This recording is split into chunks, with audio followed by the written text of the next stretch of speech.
tal, queridos amigos? Bienvenidos a un nuevo episodio, un nuevo avance de compra de móviles 2025. Sin embargo, si viste el título, te voy a decir los que no te conviene comprar o te arrepentirás.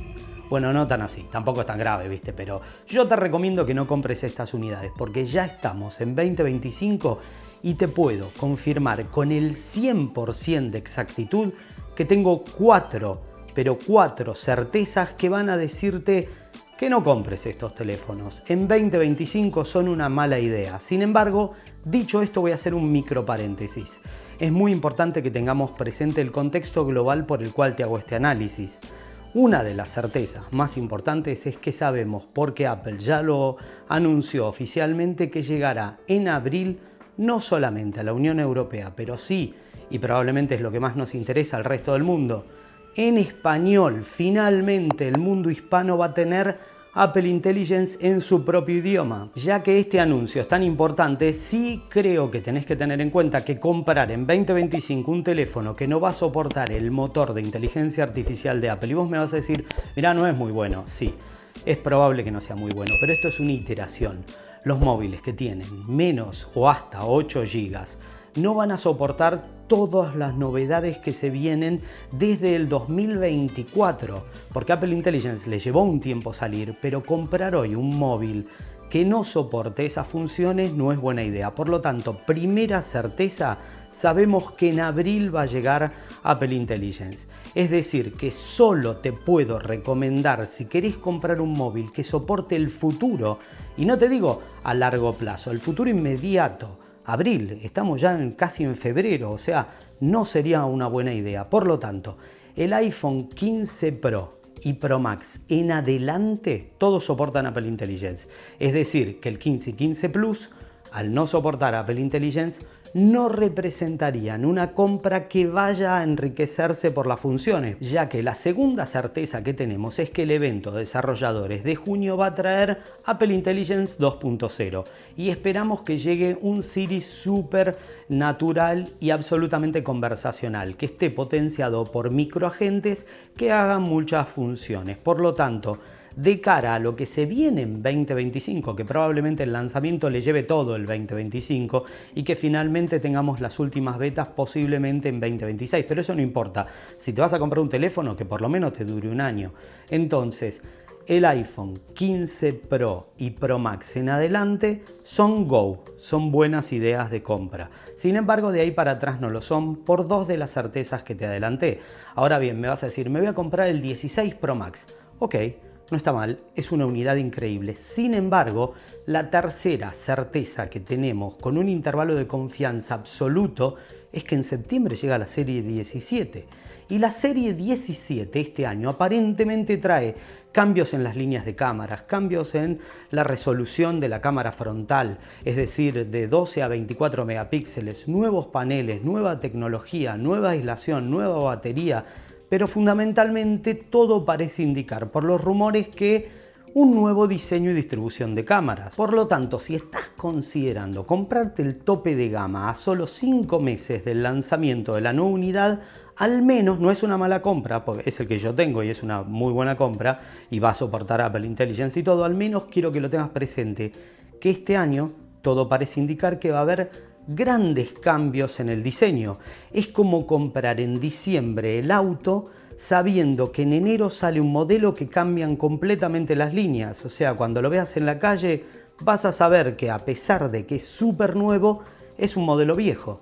Solo para que lo tengas presente. Eso no es que te vas a arrepentir de compra, pero que lo tengas presente. Pasando al cuarto, que este está basado en rumores, pero los rumores se refuerzan no solamente por la cantidad de rumores que hay en esa área, sino por dos detalles que son comprobables por la ciencia, que son la falta de disponibilidad de unidades de iPhone SE y además el tiempo desde la última actualización del iPhone SE. Por lo tanto, sabemos que posiblemente en muy poco tiempo, fines de marzo, principios de abril, tal vez en un evento conjunto, donde salgan otros productos, llegaría el iPhone SE de cuarta generación. Por lo tanto, si estás considerando comprar un iPhone más bien de baja gama de los últimos años, O un iPhone SE, no lo compres, ahí sí te vas a arrepentir. El iPhone SE de cuarta generación o su competencia en cualquier unidad, incluyendo algunos teléfonos muy buenos, bueno, podrían representar una mala compra y ahí sí te vas a arrepentir de haber gastado ese dinero. Te hago un pequeño resumen de un compilado de todos los rumores que tenemos que demuestran que el iPhone SE de cuarta generación es un producto que me tiene súper contento, súper entusiasmado y posiblemente sea el punto de entrada más inteligente del año y de muchos años atrás en la historia de Apple. ¿Por qué te digo el punto de entrada más inteligente? Primero, porque va a soportar Apple Intelligence. Por lo tanto, lo que te dije en los rumores 1 y 2, las certezas que te dije en los puntos 1 y 2 son absolutamente válidas, ¿sí?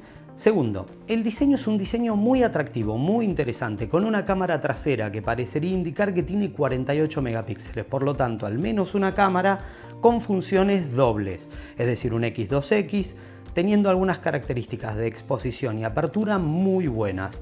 Una cámara frontal en un panel que cambiaría, hay rumores encontrados, yo considero que va a tener la versión más angosta del notch, porque ya sería un cambio muy grande. Recordá que el iPhone SE que te comprarías hoy, por eso es una compra pésima, tiene todavía Touch ID. Ninguna unidad está soportando Touch ID en móviles desde hace muchos años. Esto pasaría a tener Face ID, un sistema de validación súper bueno, pero cambiaría el aspecto general del teléfono, teniendo una mejor relación de pantalla, en un panel bastante bueno teniendo en cuenta que es una entrada de gama, y teniendo en cuenta que es Apple, y teniendo en cuenta que tendría ya puerto USB del tipo C. No te puedo prometer que sea full USB del tipo C, pero al menos la compatibilidad del puerto sí la va a tener. Aunque puede ser 2.0, viste que Apple te da, pero tampoco te da tanto. La realidad es que este nuevo diseño estaría avalado con esta tendencia de colores mucho más minimalista, probablemente en series anteriores que venían con esta forma tan atractiva y tan joven y tan divertida. Así que el iPhone SE de cuarta generación, soportando Apple Intelligence, posiblemente hasta con un A18, o sea un procesador de última generación, bueno, con puerto USB del tipo C, con una cámara de 48 megapíxeles, con un panel casi todo pantalla, que los otros rumores dicen que tendría isla dinámica. Fíjate, varios analistas lo dicen. Yo no estoy tan de acuerdo, sería demasiado bueno. Pero en cualquier caso es una gran compra. Por lo tanto, lo que te queremos decir que sería una muy mala compra y potencialmente te podrías arrepentir es si hoy, en enero, febrero del 2025 o en los próximos meses te compras cualquier iPhone SE de generaciones anteriores o posiblemente un iPhone que no soporte Apple Intelligence. Esto es un camino hacia un solo lado. Va a venir Apple Intelligence y eventualmente lo van a ir mejorando. No soportarlo te va a dejar de fuera de todas las funciones que posiblemente sean las más atractivas en breve. Entonces, como iOS se está fusionando tan fuerte con Apple Intelligence y eventualmente la van a terminar logrando hacer útil y que valga la pena, fundamentalmente cuando lo podamos probar en español. Pero esta tendencia crece y si vos vas a invertir tanto dinero en un móvil, lo más interesante es que te dure la mayor cantidad de tiempo. Por lo tanto, ni iPhone 15, ni 15 Plus y todas esas unidades para atrás lo van a soportar, ni la serie SE, que este año parece que el SE de cuarta generación va a ser genial. Espero que te haya servido y si fue así, considera darnos un like, suscribirte y ser miembro de nuestra comunidad La Manzana Mordida Plus. Tenemos regalos increíbles como este, cursos, un podcast, un grupo de Telegram. O sea, tenemos de todo, la información está en la caja de descripción. Nos vemos en más episodios y prepárate porque se viene un lanzamiento de la web. ¡Wow! No sabes lo que es nuestra nueva web exclusiva para VIPs. Así que bueno, informate. Solo me queda despedirme, como saben mi nombre es Fabián Fernández, somos La Manzana Mordida y prometemos hacerlo. Nos vemos en más episodios. ¡Chau!